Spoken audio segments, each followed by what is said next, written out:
Donc, là, nous sommes en 2019. Je vous ai vu la première fois il y a 3-4 mois, en juin. Quelqu'un vous a adressé ici? C'est un professionnel de santé? Oui, c'était un ophtalmo qui m'a recommandé. Qu'est-ce qui vous arrivait alors?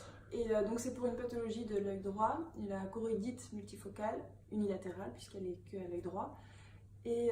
Donc c'est une inflammation de la choroïde, la dernière couche de l'œil, qui va venir abîmer la rétine, donc en provoquant des phosphènes, des taches lumineuses assez gênantes au quotidien, une sensibilité à la lumière du soleil aussi. Une fois que ces phosphènes s'arrêtent, il reste des taches, donc des cicatrices qui obstruent le champ de vision.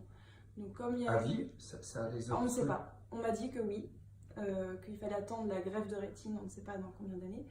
Mais moi j'ai confiance et je me dis que peut-être la rétine peut se régénérer. Et puis donc il y a eu 2 récidives, donc avec des taches qui progressaient. Donc si la choroïdite dans le temps, ce serait la perte de la vue de l'œil droit. Et sachant que l'œil gauche pourrait également être touché. Vous aviez des soins médicaux?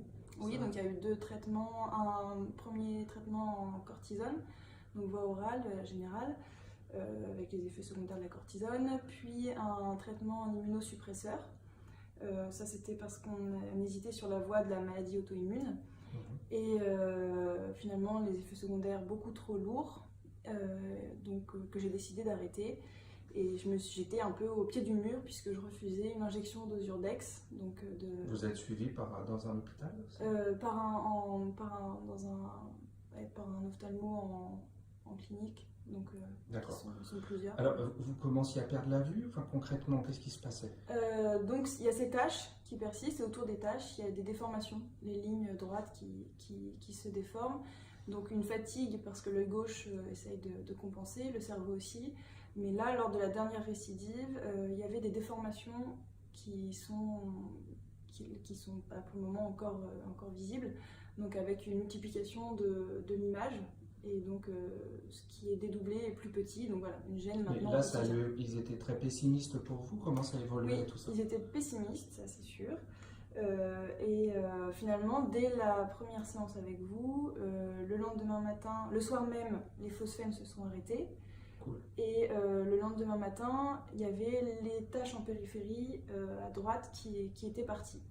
Et donc, c'était en juin, et depuis, aucune manifestation. Super. Si ce n'est que...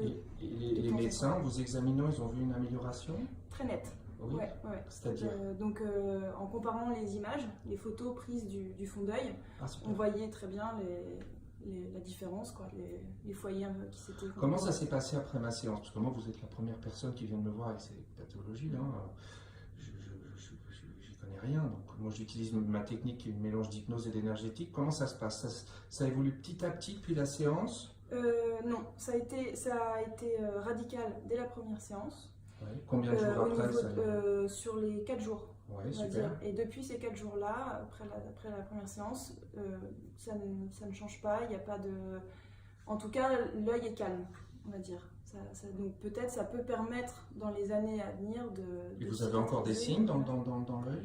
Quelquefois, mais très rarement. C'est très ponctuel. Et ça ne dure jamais très longtemps. Alors c'est lié à la fatigue ou à un stress. Il y a d'autres choses qui vont mieux dans le corps? Oui.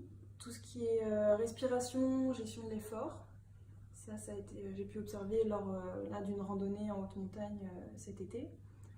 Vous pouvez décrire un peu ce qui va mieux? Oui, alors c'est au niveau du souffle, c'est ce qu'on appelle le second souffle en randonnée quand on est dans un effort long et endurant comme ça. La fatigue, le corps, je ne sais pas si le corps encaisse mieux en tout cas, mais l'effort n'est pas douloureux. Et la respiration se place naturellement. C'était pas habituel? Non, avant, parce que ça fait plusieurs années que je randonne, et j'en bavais un peu plus. Cool, je vous remercie.